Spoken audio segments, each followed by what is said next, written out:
Bonjour à tous, bienvenue sur le gaming pour la fin de cette 4e semaine de LCS NA Nono. Tout à fait. Une belle journée qui nous attend, enfin plutôt une belle nuit bien sûr. La journée c'est de l'autre côté de l'océan Atlantique. De beaux matchs ce soir Nono qui nous attendent. On a un très gros programme, déjà que la journée d'hier a été hyper intéressante avec... notamment une victoire d'Optic, également la chute de TSM qui pourtant avait semblé avoir fait le plus dur dans leur match. Donc voilà, vous avez les résultats d'hier. Donc Clutch qui l'emporte contre TSM et qui casse un peu la dynamique de victoire qui était en train de mettre en place les TSM. Ils avaient fini la semaine passée à 2-0. Oui, tout à fait. Première semaine, ils ont commencé à 0-2, deuxième 1-1 et troisième 2-0. Mais là, effectivement, ils ont rencontré Clutch Gaming.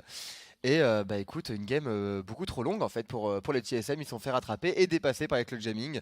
Une nouvelle fois, les TSM qui ne s'illustrent pas par leur qualité de teamfight. Le deuxième match, Cloud9 qui l'emporte contre Team Liquid. C'était un peu le choc de la soirée. Et Licorice qui a marqué les esprits hier soir. Incroyable la game. Cloud9, une nouvelle fois, finalement, en termes d'équipe occidentale, c'est peut-être l'équipe qui respecte mieux un plan de jeu, qui respecte mieux une stratégie. Ils avaient commencé justement avec le Grimoire déchaîné et avec un TP sur les carry AD. Hier, ils ont refait finalement une stratégie qui a très bien marché. Je me rappelle plus exactement, mais je sais que ça a très bien marché. Et c'est l'important. Mais c'est vrai que les Cloud9, en fait, c'est peut-être la meilleure équipe américaine actuellement. Et ça fait plaisir. Ça fait super plaisir de les voir. Et Licorice, on s'enflamme déjà du côté de Cloud9 à attendre le titre de Rookie of the Split, peut-être. Alors on verra. Optic qui l'emporte contre CLG après un match plutôt solide d'Optic. C'était pas mal face à des CLG toujours entre deux eaux. Optic se rassure. Et voilà, il y a eu du mieux. Hier soir, Nono. Ouais, vitesse de croisière CLG, c'est un peu ça. C'est un peu une victoire, une défaite, une victoire, une défaite. Ils sont pas vraiment stables, peu importe leur adversaire d'ailleurs. Ils peuvent aussi bien gagner contre EcoFox que perdre le lendemain contre Golden Guardians. Donc c'est vraiment une équipe qui est très détonnante, mais ça a fait les affaires de Optic, tu l'as dit. Arrow et PoE, je pense qu'ils ont fait une superbe game, surtout pour PoE. Et finalement, il sait jouer Rise. Oui. Oui. Mais tu sais, moi j'en parlais avec Zab et il me disait, en fait, il sait jouer plein de trucs, PO. C'est juste. C'est juste qu'on n'avait pas forcément besoin ou pas eu l'opportunité de les utiliser, tu vois. Mais voilà, moi quand je lui parle à Zab, il me dit toujours que PO c'est une. PO, quand ils étaient en vacances, il avait demandé à Zab qu'est-ce que tu veux que j'entraîne, tu vois, comme pick.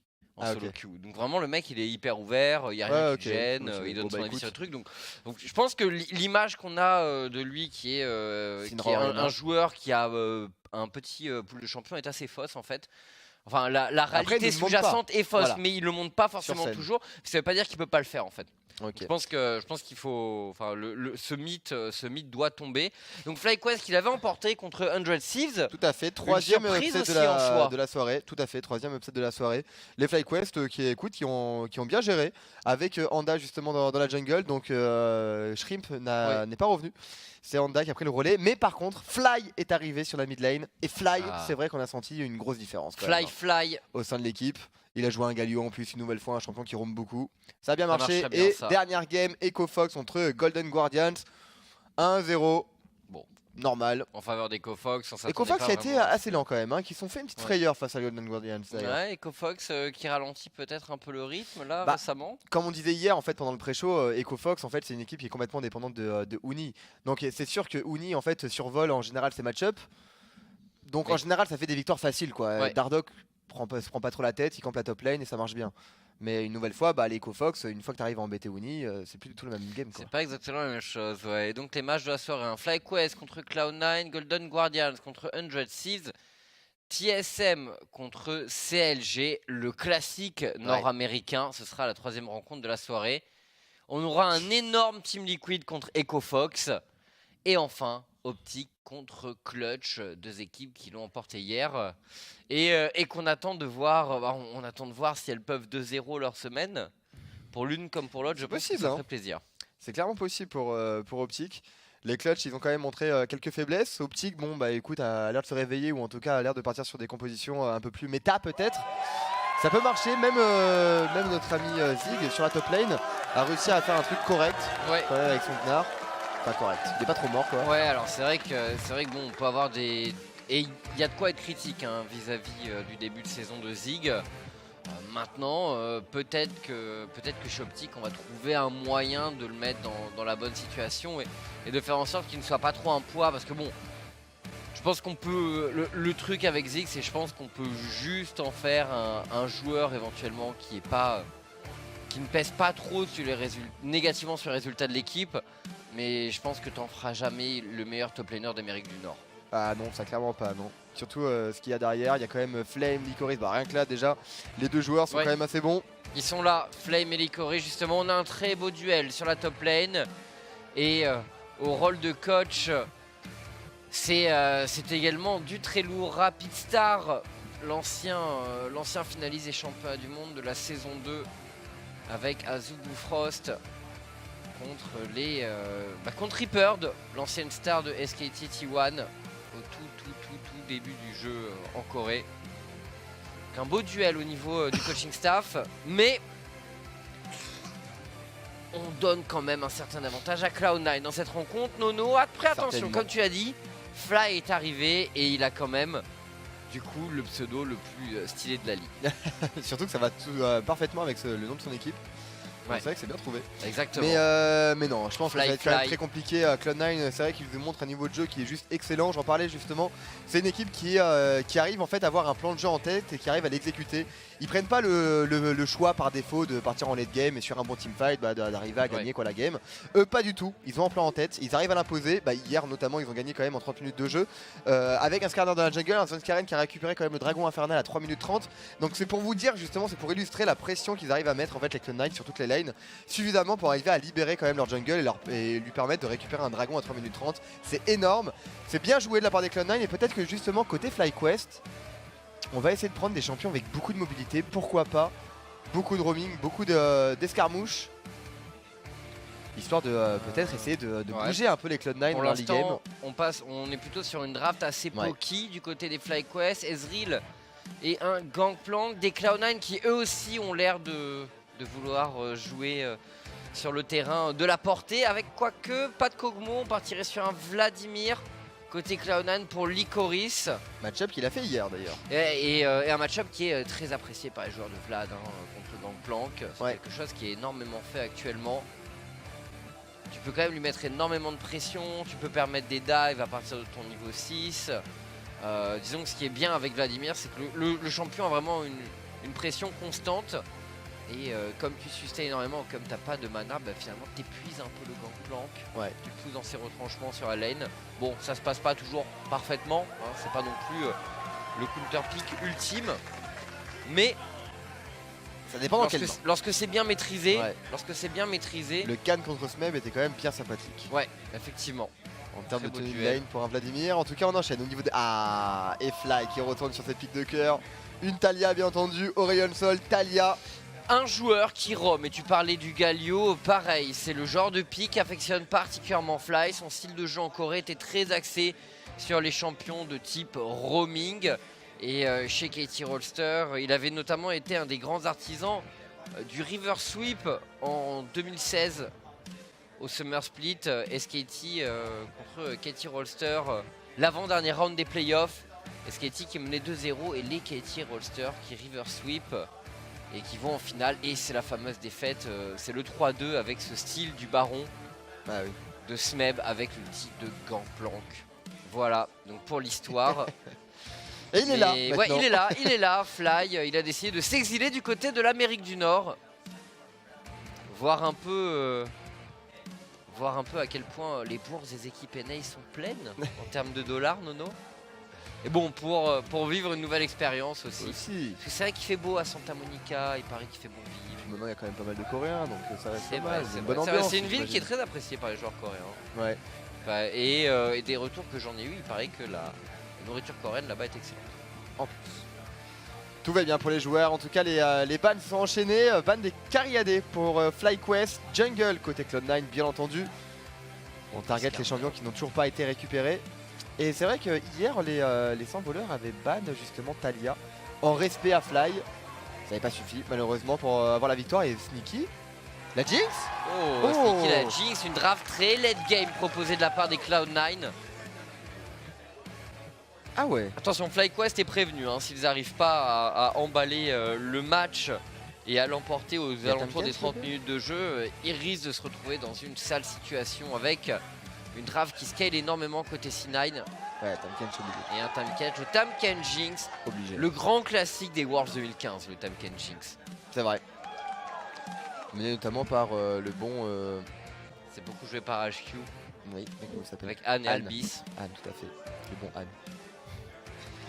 Mais ouais, effectivement, Tahm Kench obligatoire hein, face à Alistar, pas le choix. D'ailleurs, c'est étonnant qu'il soit resté disponible. C'est le pick de Tahm Kench. Oui, tout à fait. En fait, les FlyQuest ont essayé de ban Varus et Kalista. Et même les FlyQuest auraient pu first pick en fait Tahm Kench. Surtout que c'est un très bon counter à Skarner. Ils auraient pu, mais après Alistar a quand même pas les mêmes qualités en termes de support. Alistar est beaucoup plus axé engage, agressivité. Tahm Kench c'est de la protection et du contrôle de map.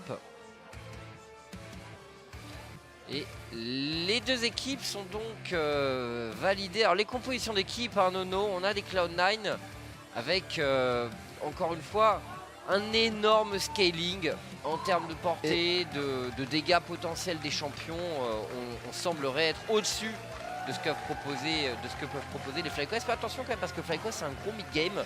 Mais cela dit, les Cloud9 aussi ils sont effectivement très forts au niveau du scaling, mais aussi un très bon early game. Finalement ils ont que des lanes qui peuvent push. En tout cas Ezreal va pas avoir évidemment beaucoup d'arguments. Face à une Jinx il va... Ouais, non, il passe pas. Il passe ça dans le public. Les gens crient pour les deux équipes. C'est une bonne ambiance américaine.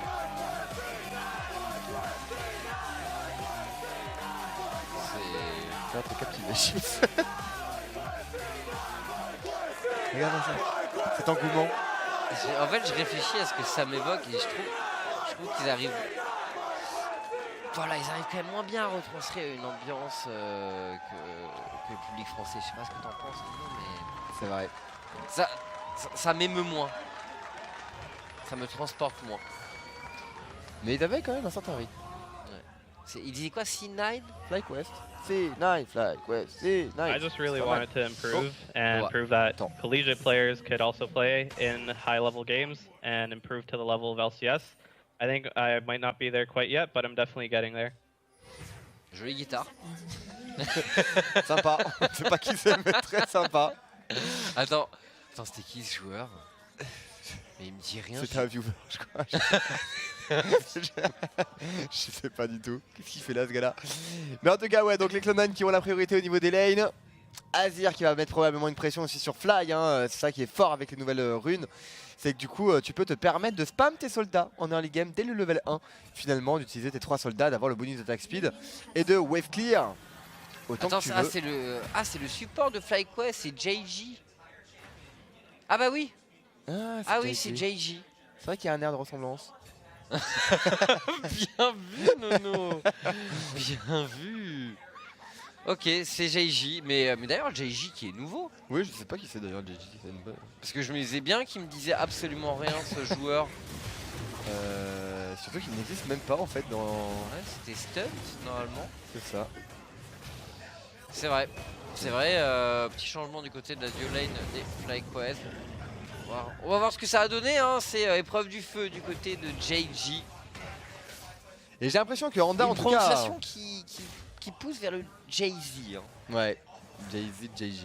Ouais, on va voir s'il est capable d'avoir le même swag. C'est un mec qui est très fair play quoi.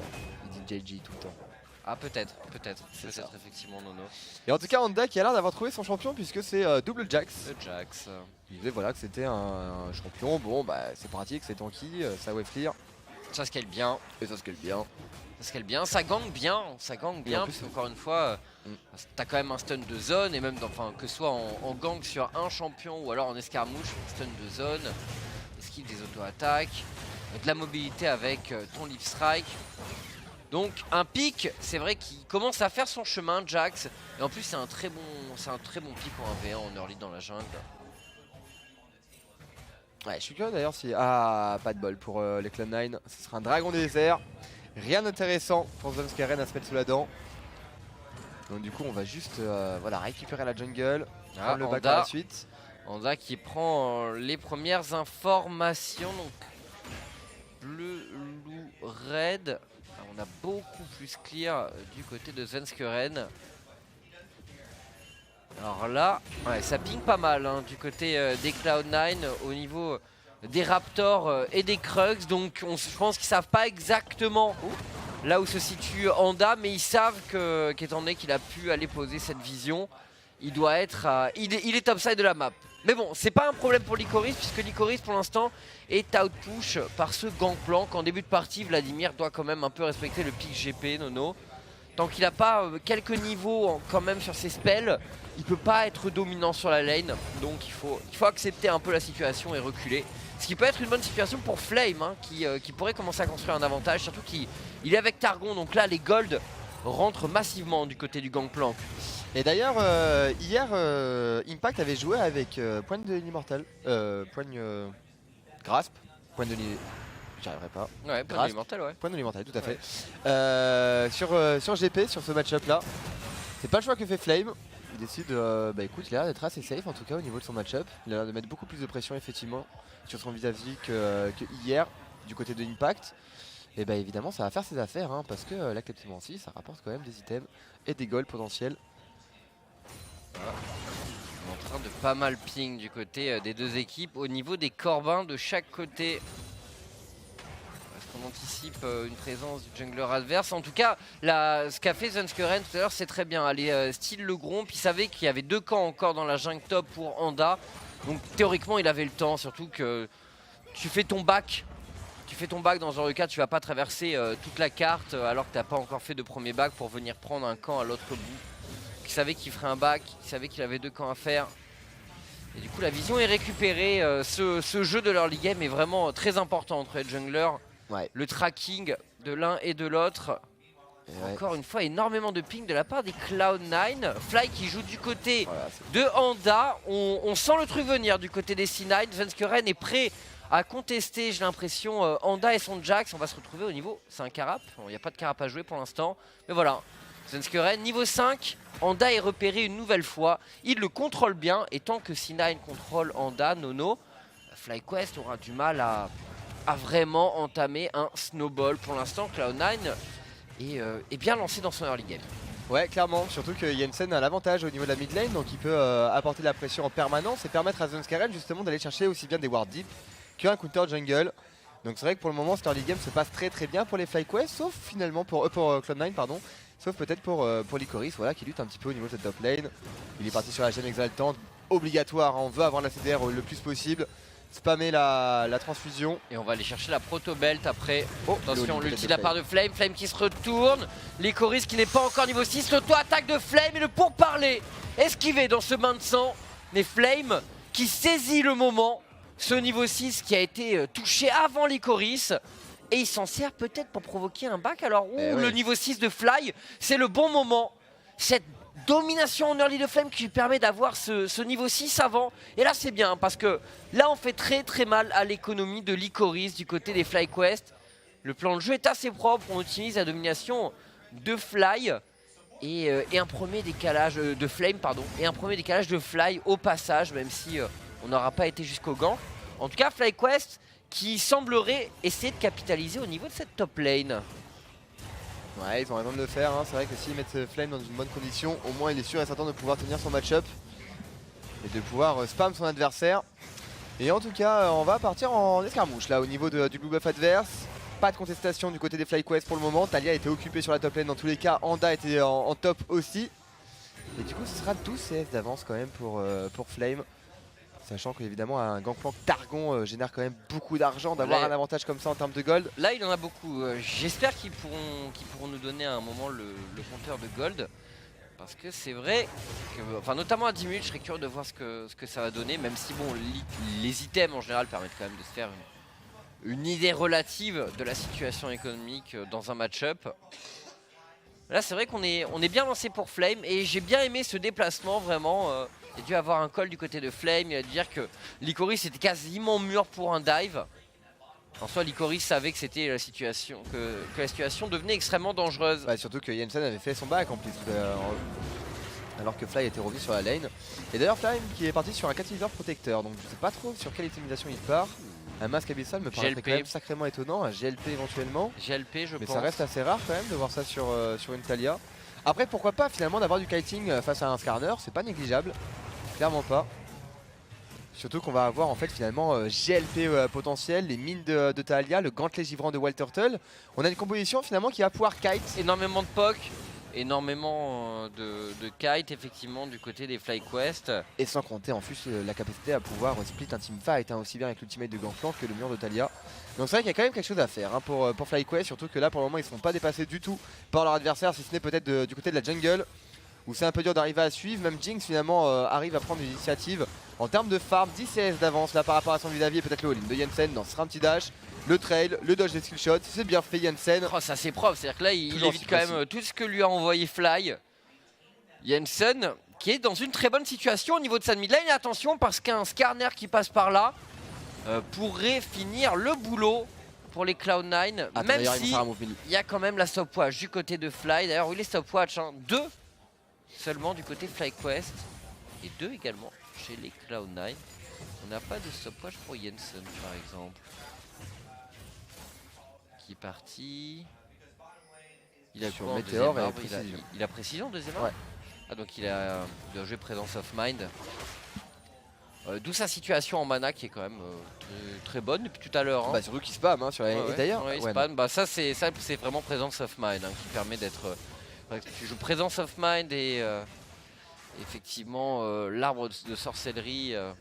Avec cette comète, ça te donne quand même une puissance en lane assez scandaleuse. T'as quasiment aucun problème, enfin t'as pas de temps mort en PoC quasiment. Non. Ouais, ce que je disais, en fait dès le level 1 tu peux te permettre de spam tes soldats et tu pourras mettre du push. Et c'est vrai qu'en fait comme tu récupères tes levels très rapidement en early game, bah t'es jamais à court de mana et tu mets une pression en permanence. D'ailleurs ça se ressent au niveau de la mid lane. Ça doit être frustrant pour une Taliyah qui est quand même un des pics.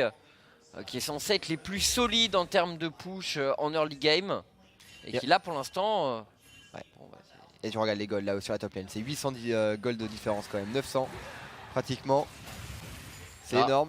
Et pourtant il est revenu là en termes de farm finalement Licorice. Il est là effectivement, ça commence, la situation commence à être un peu plus solide pour lui. C'est au level 9.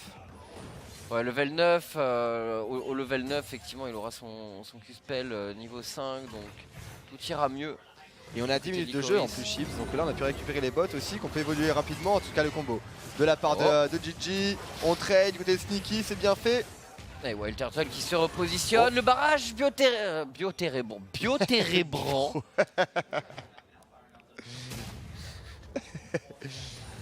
Entre l'ulti de Colmo et l'ulti de S, ce dive qui est en place de la part des FlyQuest et c'est assez propre. Nous avons 4 joueurs FlyQuest et 2 morts du côté des Cloud9, Sneaky et Smoothie qui tombent. Et même on pourrait dire presque 5 joueurs FlyQuest en fait, puisqu'il y a bien évidemment eu le soutien de l'ulti du Gangplank. Flame qui était attentif au niveau de sa top lane et qui est allé apporter ce qu'il fallait en plus pour mettre en place ce dive côté FlyQuest. Mais Zvenskeren qui compense en partie, même si bon, c'est quand même gros avantage pour FlyQuest. Le héros de la faille, c'est bien, mais c'est pas non plus une garantie absolue de prise de tour. Tandis que côté de FlyQuest, on l'a eu cette première tour du match. Peut-être un flash de Zvenskeren. Fly qui doit avoir le doigt sur son flash. On enlève du mur. On le pousse, ça sera Fly. dodge, l'arrivée de Smoothie maintenant. Attends, Honda est présent, mais pour Fly, il n'y a plus aucun échappatoire. C'est la mort pour le mid laner des FlyQuest. Il faut défendre la mid lane. Qui a joué avec le feu, selon moi.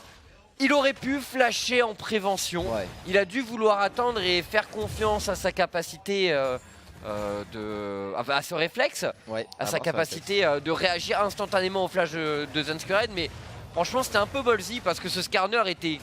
Il lui manquait pas grand chose pour être au corps à corps, Nono. Donc à ce moment-là, en fait, c'est hyper difficile de vraiment réagir à un flash air qui part instantanément vu la distance là. Donc tu dois flasher en prévention dans ce genre de cas. On va revoir. On va revoir le move sur la mid lane. Et c'est là où c'est dur finalement d'arriver à jouer contre une Taliyah puisque tu dois maintenir une pression mid en permanence. Et regardez là, Jensen malheureusement il n'a pas pu avoir la pression pour le moment au niveau de la mid lane. Et donc du coup forcer Fly à rester au niveau de sa tour. Il vient à peine de push la mid lane. On va revoir le move aussi sur cette Taliyah. Zenskered qui arrive et comme l'a dit Chips, même un flash là. Même un petit heal aurait pas été de trop quoi. Ouais. Bah, Après cela dit, au moment où il a flash en fait Zenskered c'était dans le bush. Donc il l'a pas vu, il pouvait pas s'y attendre Fly. Ouais mais... Il le voyait pas se rapprocher. Mais ouais, oui, bien sûr, mais bon, genre, en fait il faut qu'il sente le truc venir quand même. Et surtout qu'il a utilisé 2 Summoner Spell derrière, donc ça veut dire que là c'est gros. Alors qu'il aurait pu survivre s'il les avait utilisés les deux à la base. En plus avec Grimoire déchaîné, donc c'est-à-dire 3 minutes de CD là sur le flash. On va pouvoir refaire une intervention au niveau de cette mid lane, surtout que la tour a été bien grignotée quand même par Jensen, bien entendu. Il a été laissé en solitaire face à l'objectif, on va même mettre le héros de la faille, ça y est, on perd pas de temps finalement pour Cloud9. L'objectif mid évidemment est la tour la plus importante puisque la lane est la plus courte. Ce qui va permettre justement au Cloud9 de s'installer. Ça bouge. Sneaky et Smoothie qui sont en train de remonter du côté de la mid lane. On veut soutenir ce push héros de la faille côté Cloud9. Et peut-être faire directement la transition vers un dragon. Ils ont l'hôtel du Skarner en leur possession. Alors les FlyQuest ont l'info, mais le problème c'est que Honda et Fly sont quand même... Il n'y a pas de TP sur Flame. Il n'y a pas de TP sur Flame. Chips, Licorice non plus. Ça va jouer par contre dans 20 secondes. Il a une grimoire déchaînée lui. Est-ce qu'on peut l'utiliser? Honda qui peut pas s'avancer, il y avait les chompes. De la Jinx de Sneaky, donc impossible d'avancer pour Honda. Après il aurait peut-être pu sauter sur une ward. Il aurait peut-être pu sauter sur une ward de l'autre côté. Et attends, il joue avec Sorcellerie du coup Sneaky. Effectivement. Ok. Effectivement. Peut-être... le... Ah si Gathering Storm. Ouais tout à fait. Je pense. Vu qu'ils ont une équipe hyper late game, ce serait pas étonnant de voir un pari Gathering Storm fait par Sneaky, par Jensen aussi au passage. Ouais, à 60 minutes ça fait 101 points de dégâts je crois. Enfin bref c'est un truc qui est complètement aberrant. Oh bah t'as un item en plus en termes de dégâts. Mais bon, ça prend 60 minutes quoi. Ça ouais après tout dépend, mais je crois que le palier à 30 minutes ou à 40 minutes c'est 48... C'est 48 déjà des 30 minutes? Parce que je sais que c'est 4, ça commence à 4 et après 14 je crois. Au tout début, à 10 minutes je crois que c'est 8. C'est pas énorme. C'est pas 4 à 10 minutes c'est 8. Et en tout cas la rotation là qui est bonne pour FlyQuest, ils vont pouvoir récupérer cet objectif top lane. Flame pour le moment n'a pas d'argument évidemment pour arriver à tenir contre la vitesse d'attaque d'une Jinx. Et par contre on se déplace sur la top lane avec un move. Le combo sur Licorice qui est contrôlé, Licorice qui succède pour l'instant, c'est un Vladimir. Ça a de la résistance, ça a de l'endurance dans un fight et Licorice qui peut s'en tirer. Zenskered sans pouvoir également reculer, l'arrivée de Fly et ce mur de Fly, il est intercepté par Jensen. Le duel entre les mid laners, l'arrivée de Licorice en soutien. Et Fly qui est zoné, mais attention parce que maintenant les deux joueurs Cloud9 sont pris en chasse par les FlyQuest. On pourra se retirer du côté de Smoothie et Sneaky du coup pour Gathering Storm. Donc c'est à 10 minutes 8 AP et 5 d'AD. Voilà, 5 d'AD ouais, 8 AP ou 5 d'AD. 14 d'AD après. À 20 minutes 24, 14, 30, 48, 39. Ouais. Et bon par contre à partir de 40, 80 il sort en AP. C'était aussi quand même comme move en plus ultimate de Licorice qui touche pas Wild Turtle. Ça aurait pu faire une différence de taille. Régène en plus à HP. Et peut-être lui permettre de turn derrière. Il y a Zenskered évidemment, pas d'échappatoire pour lui. Mais ouais, le palier vraiment le plus fumé, c'est vraiment celui à 40 minutes. Ouais, 50 d'AD, ouais, c'est beaucoup. Et 80 d'AP. après bon, Ça 40 devient minutes. beaucoup. Il faut Donc y voilà, arriver, c'est on va vraiment- voir, écoute. Et d'ailleurs, c'était un des. Je sais plus quel joueur coréen avait déclaré récemment, quand on est arrivé à 40 minutes de jeu, je savais qu'on avait gagné parce que notre carry avait Gathering Storm. Ok. Pourquoi pas. Donc ils savaient qu'ils Mais avaient ouais, un d'ailleurs, power j'attends, spike monstrueux à ce moment. J'attends de voir un peu plus de stratégie en réalité avec les runes, surtout qu'ils ont mis quand même pas mal de runes maintenant qui apportent de la mobilité. Bon attention par contre à Zvenskeren là qui se défend la partie, Fly qui est là avec le GLP, Oh, justement le on en parlait. GLP, ça ralentit, pas mal. Zvenskeren qui utilise sa stopwatch, on pourrait peut-être turn avec un ulti du côté de Zvenskeren. Il a son flash de disponible et il n'y a pas de QSS du côté de Wild Turtle par exemple. En fait, il n'y a pas encore de QSS tout court. Et on chez voit les bien FlyQuest. que- Donc là en fait Cloud9, alors certes ils ont une draft assez late game, mais ils ont quand même un moment où ils peuvent peut-être un peu abuser des ultis de Zvenskeren. S'ils ont l'opportunité bien sûr, un flash ulti ne coûte pas grand chose. Étant donné qu'il a un grimoire déchaîné, on a un flash toutes les 3 On minutes pourrait 30. tenter, mais voilà, maintenant dans le stuff, les FlyQuest ont récupéré le GLP plus le gantelet givrant. Donc en termes de kiting, ça va être très dur pour Zvenskeren d'arriver à toucher sa cible. On va probablement voir des switches, du smite pour un Ghost probablement, pour lui permettre d'atteindre ses adversaires. Parce que là, ça risque d'être un peu dur. On est toujours en 2 tours à 2. La tour top pour le moment qui fait toujours défaut au Cloud9, qui peuvent récupérer assez facilement. Prochain dragon unitaire, et pour le moment il y a move. Sur la Licorice. boîte, Licorice avec les mob plagues. Licorice, il est loin, Licorice, il est loin, il prend ce GLP, il va tomber face au duo coréen des FlyQuest. Et petite erreur quand même de la part de Licorice, il peut pas se permettre d'être positionné de façon aussi avancée sur la lane. Surtout que FlyQuest, ils sont dans un moment du match où concrètement, ils cherchent des décalages de fly. Ils vont essayer de faire bouger les choses parce qu'encore une fois, le scaling est plutôt en faveur de Cloud9. Donc pour FlyQuest, en fait, là, ils sont dans un moment de la rencontre où il faut réussir à trouver des leviers pour avancer dans le match et réussir à créer un différentiel. Nono, FlyQuest doivent véritablement accélérer maintenant dans cette rencontre. Et du coup, Cloud9 ne peut pas se permettre de donner quelques kills comme ça gratuits en side lane. Quand tu n'as plus été en side lane et que tu as une Talia en face, ça devient risqué de s'avancer jusqu'au milieu de la lane. La démarcation de la rivière, tu dois pas l'atteindre. Et même quand tu t'en approches, ça devient dangereux si tu n'as pas suffisamment de vision et si tu n'as pas d'informations sur la Talia en face. Ouais, c'est pour ça que c'est important que Smoothie aussi arrive à se libérer pour utiliser cette traversée des abysses pour arriver à suivre justement Fly de près. La ward sur la mid lane va être très importante pour les Cloud9 pour justement voir les déplacements de Fly et pouvoir justement s'y préparer et peut-être justement partir en invade là du côté de Zvenskeren et de Jensen, ou en tout cas à la contestation au niveau des Corbins. On a toujours l'avantage des gold, 50 CS quand même d'avance, enfin 40 CS d'avance pour Zvenskeren. C'est beaucoup, la tenue de la jungle est quand même bien meilleure pour le joueur danois. Ouais. Que son vis-à-vis. Et après c'est normal, Honda, rookie. FlyQuest qui me convainc quand même pas dans leur prise d'initiative. Là on est à 20 minutes de jeu, alors peut-être qu'ils attendent quand même un peu plus en termes d'items. On peut voir le Muramana complété du côté de Wild Turtle. Fly, il manque quand même un deuxième objet. On semblerait se diriger vers un Banshee pour le mid laner des FlyQuest. Tenter d'empêcher peut-être les flash ult de Zvenskeren, même si ça n'empêche pas complètement puisqu'il suffit de flash et d'ult après. Donc bon, c'est pas non plus la garantie pour Fly. Après c'est là où ils ont été forts finalement. Oh, Zvenskeren qui se jette pas dans la poussée sismique de Fly. Et par contre là il s'exploite, attention parce que là il y a le slow en masse avec cette Talia, avec le GLP, avec également bien sûr le gantelet givrant de Wild Turtle. Mais FlyQuest qui...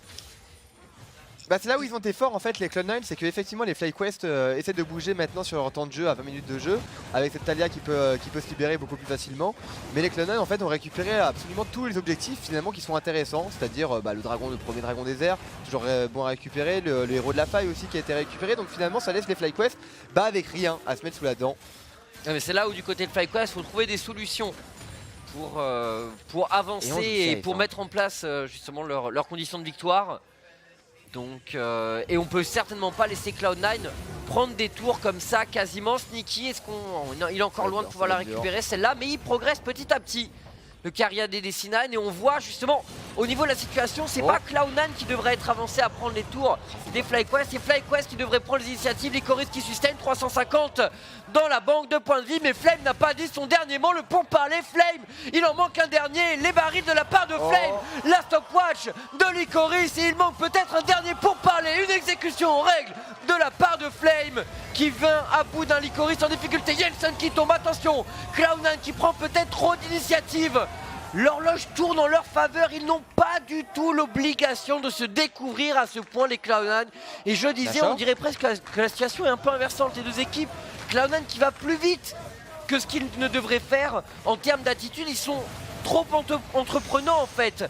Alors que FlyQuest était un peu amorphe et là, une bonne situation est en train d'apparaître pour FlyQuest et elle est offerte par cette équipe des Cloud9. Sticky, un dernier pour parler, boum, Flame qui prendra ce kill et le flash out du côté de Svenskeren. Anda, un stun sur 2 joueurs, la dévoration de la part de Smoothie. Cloud9 s'en tire, mais tout ça est brouillon et encore une fois, ils offrent au FlyQuest une situation inespérée puisque FlyQuest n'arrive pas à se créer spécialement de bonnes situations de jeu. Nono, qu'est-ce qu'ils font les Cloud9? Pourquoi est-ce qu'ils vont plus vite que la musique? C'est vrai, un peu de précipitation pour Cloud9. Et après, c'est Licorice aussi qui déséquilibre complètement la map. Ça a commencé par Licorice, mais au top, ils sont aussi fait catch. On n'a pas vu le catch sur la top lane, on sait pas trop ce qui s'est passé. Dommage que le match serait comme là. J'aimerais bien voir du coup Jensen comment il a couru directement sur la top lane pour apporter du soutien à Jinx et Tahm Kench pour récupérer cette T1.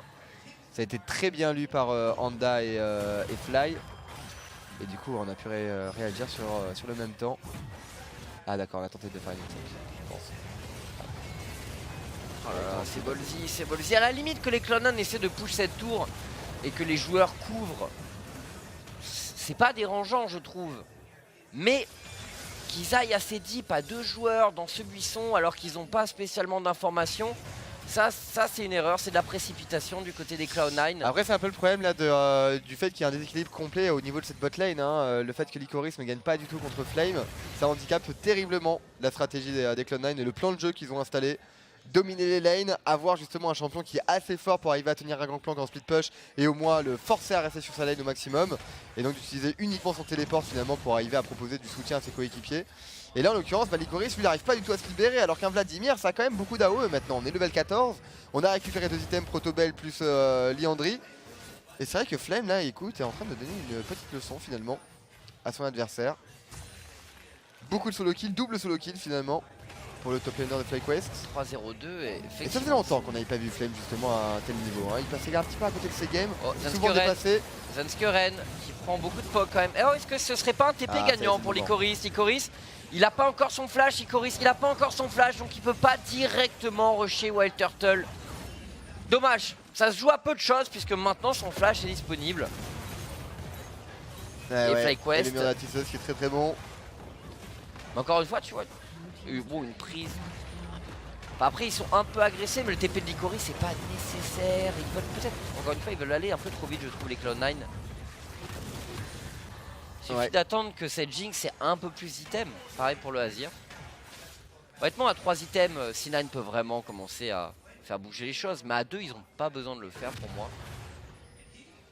Surtout qu'ils ont beaucoup de dégâts magiques, Chips, et en l'occurrence, à côté FlyQuest, on s'itemise en fonction. Avec S-Rinker, Malmortus pour Flame. Donc finalement il n'y a que Sneaky qui va pouvoir apporter beaucoup des dégâts. Ou en tout cas de manière conséquente. Et là même si on a Azir dans l'équipe avec un Landry, il doit quand même trouver le soin de mettre ses auto-attaques. Sneaky lui aura un peu plus d'ouverture peut-être avec son Runan. Beaucoup de champions mêlés aussi par la même occasion pour FlyQuest. Donc c'est un Runan évidemment qui a beaucoup de sens pour arriver à toucher tous les adversaires. Et la Banshee. Et par contre, C9, on peut le remarquer, alors Licorice est en difficulté depuis tout à l'heure, Flame est quand même dans une situation assez favorable. Et je m'interroge quand même du côté Cloud9, tu vois, il pourrait laisser Flame un peu se conforter dans ce match-up et peut-être devenir un peu arrogant dans sa façon d'aborder les choses. Et dans ce cas-là, tu peux punir avec un ulti de Tahm Kench. Ils ont justement une super draft pour contrôler le speed push, tes Cloud9. C'est le moment, là il est prêt à partir dans saison Svenskeren. Et du coup je comprends pas trop pourquoi Cloud9 laisse mourir en boucle Licorice. en forçant des actions un peu bizarres de l'autre côté de la carte, alors qu'ils pourraient contrôler. Bon, bien sûr, tu saisis une opportunité, donc un flash ult par exemple de Svenskeren, si tu vois vraiment une situation très intéressante, que tu as bien la vision. Et il pourrait essayer de capitaliser un peu sur Flame grâce à des ultis en boucle du Tahm-Kench. Voilà, tout en gardant du contrôle autour du baron. Je veux dire, c'est une situation qui est parfaitement jouable pour C9. Mais au lieu de ça, il laisse Licorice un peu se faire bouffer par Flame. Et à côté de ça, il force des actions de l'autre côté de la carte, ce qui, je trouve, n'est pas forcément cohérent. Je pense pas qu'ils adoptent la bonne façon de faire. Ils devraient être un peu plus conservateurs, je pense. C'est vrai. Tout en saisissant les opportunités, mais un peu plus conservateur. Parce que là, FlyQuest, du coup, prend confiance. Et Il commence à reprendre le contrôle. Parce que tout à l'heure, avant cette série de mauvaises actions pour Cloud9, ils étaient quand même bien en contrôle de la rivière. Mais ça fait un moment que FlyQuest a repris un peu les devants à ce niveau. Et donc là, c'est un dragon infernal qui est récupéré par FlyQuest. Et qu'est-ce qu'ils vont nous faire, les C9? On dirait presque qu'ils ont envie de faire quelque chose encore. Mais c'est pas le moment là. Là, honnêtement, FlyQuest est beaucoup plus fort. Quand on voit les items, il y en a un troisième du côté de Wild Turtle, plus un X-Drinker. 3 items du côté du GP. Et on essaie de poke, hein. On se méfie maintenant de la récupération de Nashor. Licorice est encore sur la top lane, il a son téléport de disponible. Et les FlyQuest, j'ai l'impression qu'ils ont entamé. Non, ce sera juste la récupération de vision pour le moment. Pas de prise de risque. Flame va repartir sur la bot lane, dans tous les cas il a un TP, ça sert à rien de rush hein, pour FlyQuest, puisqu'ils ont l'avantage de la bot lane. Attends, il y a un move sur la mid lane. Ça y est, peut-être une action avec le Tahm-Kench, on l'attendait depuis un moment. Je l'attendais sur Flame et ce sera sur Fly. Finalement, Cloud9 qui pourra prendre cette T2 mid. Non, même D3 Chips, là pour le moment on est très loin. Ils ont peut-être cette possibilité, effectivement. Flame à l'ulti, c'est le moment peut-être Flame. Ouais, c'est le moment. Et Sneaky va même pas les taper, c'est dommage, même avec l'ultimate de Flame, il y avait peut-être une tour à gratter. Et Flame justement qui va pouvoir récupérer Nashor, une T2 au niveau de la bot lane. Et voilà Cloud9 qui commence à jouer avec ce Tahm-Kench. C'est vraiment ce qui leur manquait depuis quelques minutes. Et allez, c'est le Nashor qui est entamé directement, double Léandry hein, pour Vladimir et Azir. Ça fait beaucoup de dégâts du coup à Azir. Avec un Léandry, Licorice, regardez, qui reste dans le dos. Hein, et Yanda peut-être avec le style. On va turn directement du côté des Cloud9. Hein, parfait de la part de Licorice. Après, il y a l'X-Drinker du côté de Wild Turtle. Difficile de mettre un burst létal pour Licorice. Mais Cloud9 qui contrôle. Ça faisait un petit moment que JJ est en solo et la méga Death Rocket qui ne touchera pas Wild Turtle. Un bon transfert arcanique pour le carrière des FlyQuest. Talia arrive, mais on est. Est-ce que Flame peut faire l'exploit? Nono. Flame peut-être les barils. Les barils, il est contrôlé. Oh, joli side step pour Flame. 3000 points de vie au niveau de ce baron Nashor. Anda prêt à revêtir sa cape de héros pour les FlyQuest. Et le POC des FlyQuest est énorme, on le disait, leur draft est extrêmement puissante à ce niveau. Cloud9 obligé d'abandonner le baron Nashor. Et on en restera là, Nono. Ouais, mais un level d'avance aussi pour Anda. À mon avis, ça a dissuadé notre ami Svenskeren qui a pas voulu tenter le 50-50 sur Smite puisqu'il avait un désavantage. Fly est en train de prendre une centaine de creeps quasiment à 30 minutes de jeu. Et ouais, il paye évidemment ce décalage. Hein. Jensen, lui, il est resté sur la ligne au maximum. Et regardez, du coup, on va partir directement sur la récupération de Nashor. Est-ce qu'on a l'information du côté des Cloud9? On s'en doute, peut-être, sûrement. Même, mais il y a le TP de Licorice qui est toujours disponible. Et on est à moins de la moitié des points de vie. 4200 HP, effectivement. Un tiers. JJ qui contrôle Svenskeren, le TP de Licorice. On va tenter de récupérer ce qui est récupérable côté Cloud9. Peut-être ce pauvre Alistar. Il est sous ulti, c'est le moment de le punir. JJ sera sacrifié, mais FlyQuest vient d'apprendre ce baron Nashor. Et ils font la bonne opération, Nono. Très belle opération. C'est ce qu'il leur fallait, ce baron. Et maintenant avec leur POC, ils vont pouvoir s'installer sous les tours des Cloud9. Parce que finalement, il ne fallait pas chercher ce 50-50 là au niveau du Smite.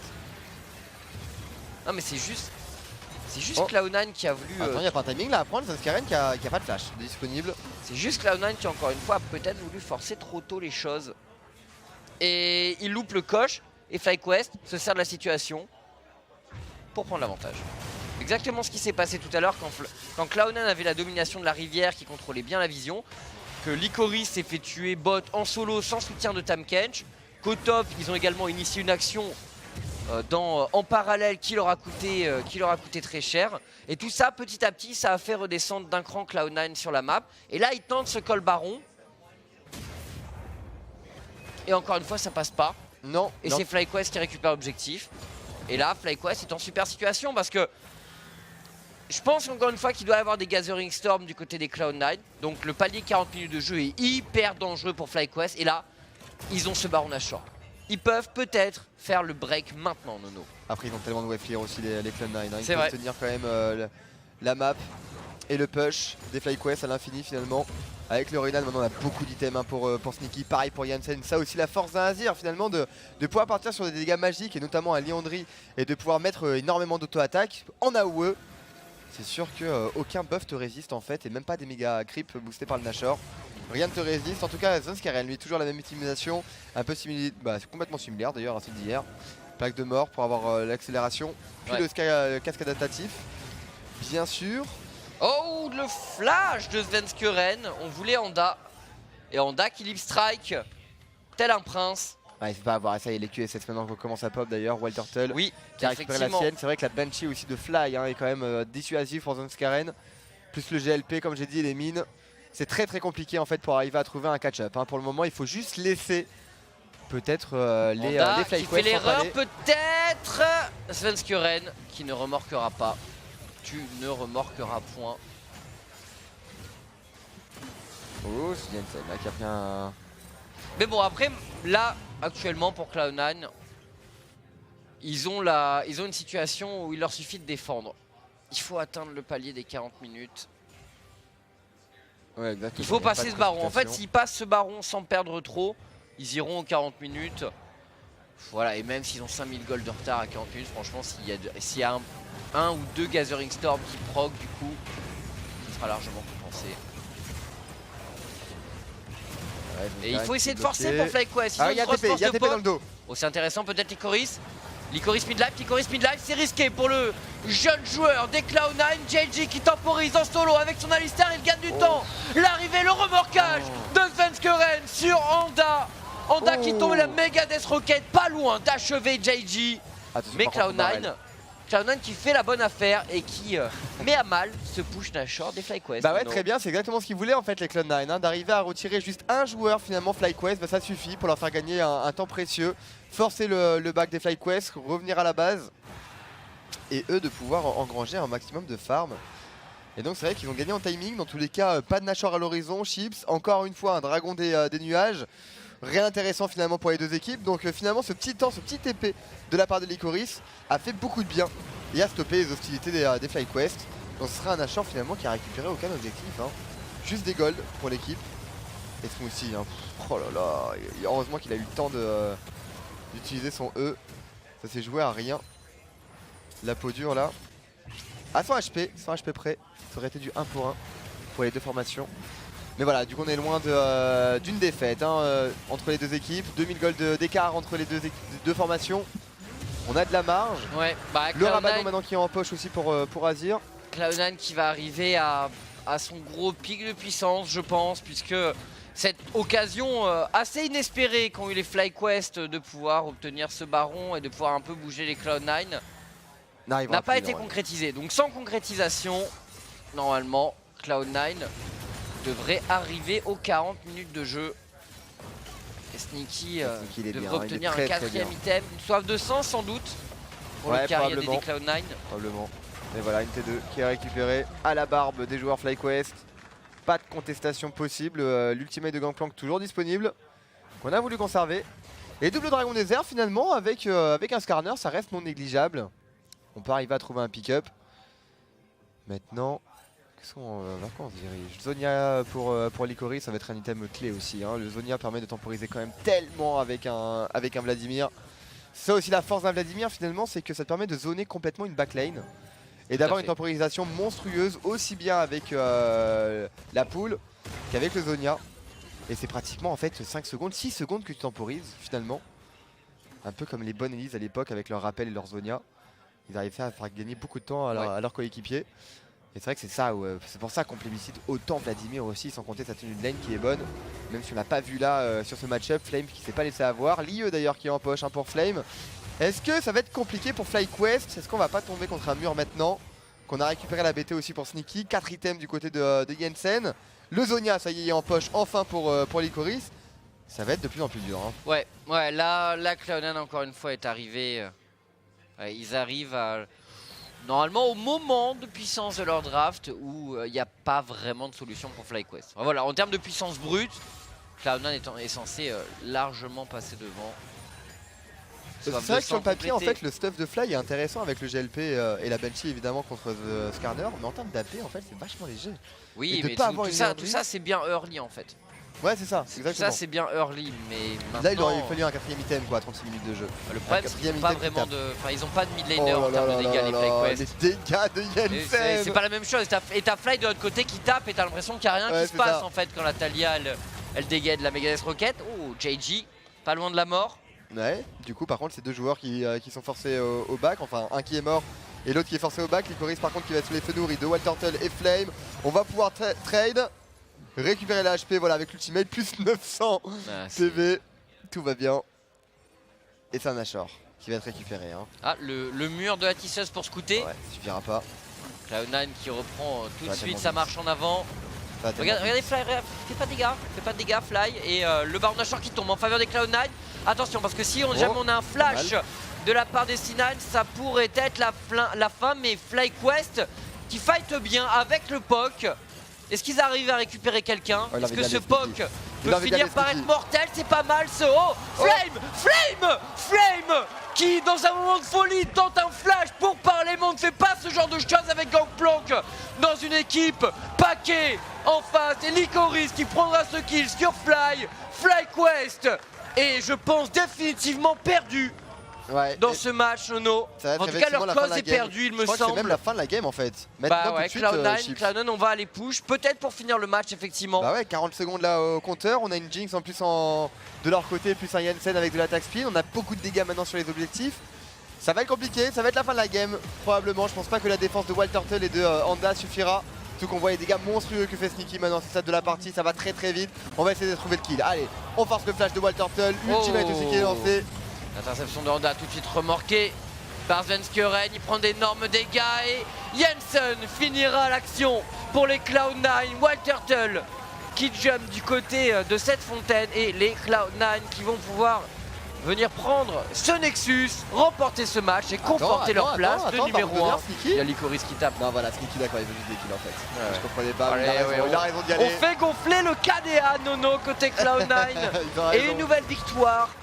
Même si je pense que c'était moins par moment, encore une fois, en fait, alors quand tu as une draft qui scale mieux, genre je suis pas du tout forcément partisan du zéro proactivité, mais le truc c'est que quand tu tentes des choses qui sont pas forcément logiques par rapport à ta situation et que ça donne un gros avantage à l'adversaire, tu peux être critique quand même. Bon, tu sens quand même qu'ils ont une grosse marge, hein, les Cloud9, mais il y a pas mal de trucs qui sont passés en mid-game qu'ils auraient pas dû jouer comme ça, je pense. Encore une fois, ils ont mal joué, je trouve, avec leur Tahm-Kench. C'est l'une des premières fois. Le Tahm-Kench doit plus être utilisé pour bait et pour surprendre l'adversaire. C'est l'une des premières fois, par contre, où ils ont un Lycoris justement qui est un petit peu dans le mal dans une game. Ah, complètement, il s'est fait bouffer, Lycoris. Ouais, est-ce que justement ça a déséquilibré en fait le plan de jeu? Peut-être.